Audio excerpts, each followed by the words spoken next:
Hello everyone. दोस्तों, लद्दाख का नाम सुनते ही हमारे दिमाग में ऊंचे पहाड़, शांत मठ, नीली झीलें और खुला आसमान आता है। लेकिन आज यहाँ से प्रोटेस्ट और वायलेंस की तस्वीरें बाहर आ रही हैं। जिस लद्दाख की शांति की कस्में खाई जाती हैं, आज उसी की धरती पर पुलिस और प्रदर्शनकारी आमने सामने हैं। पिछले कुछ हफ्तों से लद्दाख के लोग अपनी पहचान, अपनी ज़मीन और अपने भविष्य के लिए सड़कों पर हैं। आखिर ऐसा क्या हुआ कि केंद्र शासित प्रदेश बनने के मात्र 6 साल बाद ही लद्दाख के लोग पूर्ण राज्य का दर्जा और संवैधानिक सुरक्षा की मांग कर रहे थे? और इस पूरे आंदोलन का केंद्र कौन था? आइए इस जटिल और संवेदनशील मुद्दे को समझते हैं। दरअसल लद्दाख में स्टेटहुड की मांग को लेकर पिछले 6 वर्षों से ऑन एंड ऑफ तरीके से पीसफुली प्रोटेस्ट हो रहे थे, लेकिन कोई भी कंक्लूजन नहीं निकल रहा था। इस पूरे प्रोटेस्ट में एक चेहरा जो सामने उभर कर आया वह थे इन्वायरमेंट एक्टिविस्ट सोनम वांगचुक, जो कि 10 सितंबर 2025 को वापस से अनशन पर बैठ जाते हैं। 23 सितंबर की शाम को लंबे समय से भूख हड़ताल पर बैठे 2 कार्यकर्ताओं की सेहत बिगड़ जाती है और उन्हें अस्पताल में भर्ती कराया जाता है। इस घटना से गुस्सा युवाओं ने प्रदर्शन को तेज कर दिया। 24 सितंबर को लेह में विरोध प्रदर्शन हिंसक हो गए।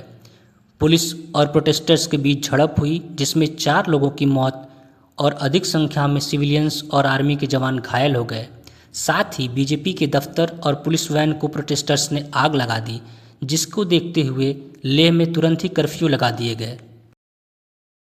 हिंसा भड़कने के बाद सोनम वांगचुक ने अपने 15 दिन का अनशन समाप्त कर दिया। साथ ही उन्होंने इसकी निंदा भी की और उन्होंने कहा कि इस तरह की कोई भी हिंसा उनके 6 साल की तपस्या और स्ट्रगल को समाप्त कर सकती है। उन्होंने लोगों से वायलेंस ना करने की अपील की। दोस्तों, अब हम बात करेंगे कि वह क्या रीजन्स थे जिनकी वजह से लद्दाख में प्रोटेस्ट हुए।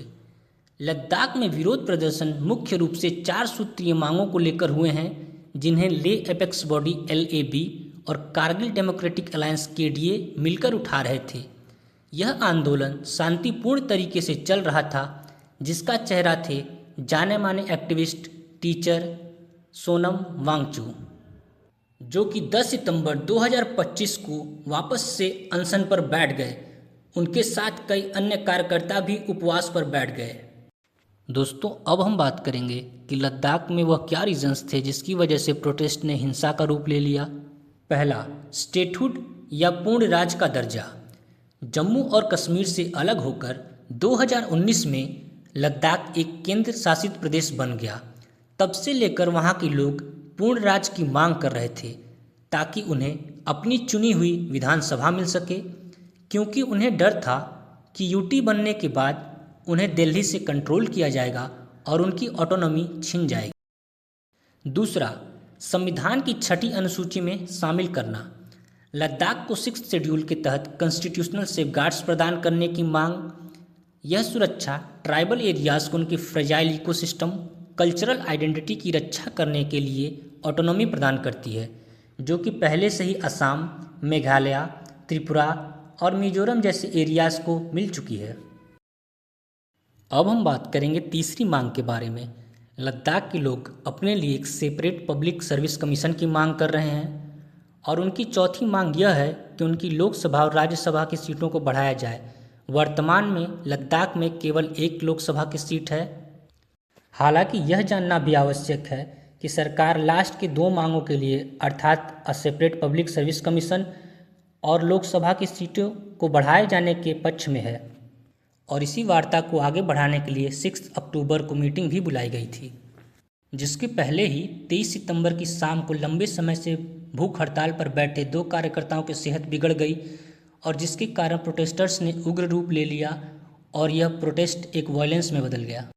हिंसा भड़कने के बाद सोनम वांगचुक ने अपने 15 दिन का अनशन समाप्त कर दिया।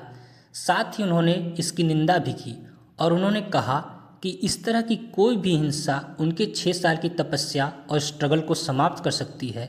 उन्होंने लोगों से वायलेंस ना करने की अपील की। अगर हम वर्तमान स्थिति की बात करें तो सोनम वांगचुक को 26 सितंबर 2025 को राष्ट्रीय सुरक्षा कानून NSA के तहत हिरासत में ले लिया गया है। उन्हें लद्दाख के विरोध प्रदर्शन के दौरान भड़काऊ भाषण देने और हिंसा फैलाने के आरोप में गिरफ्तार कर लिया गया है। साथ ही उनका FCRA लाइसेंस भी कैंसिल कर दिया गया है। दोस्तों, आज लद्दाख जल रहा है। यह सिर्फ एक विरोध नहीं बल्कि अपनी पहचान बचाने का एक संघर्ष है। लद्दाख की मांग केवल राजनीतिक नहीं, यह उनके पर्यावरण और संस्कृति के अस्तित्व का सवाल है। लोगों का भरोसा डगमगा चुका है। क्या सरकार लद्दाख को पूर्ण राज्य का दर्जा देगी? 6वीं अनुसूची लागू होगी या यहाँ अशांति इसी तरीके से बढ़ती रहेगी? आपका क्या मानना है? अपनी राय कमेंट्स में ज़रूर बताएं। अगर आपको हमारा ये वीडियो पसंद आया तो इसी तरह की मोर इन्फॉर्मेटिव वीडियोस के लिए हमारे चैनल को लाइक करें, अपने दोस्तों के साथ शेयर करें और सब्सक्राइब करें। धन्यवाद।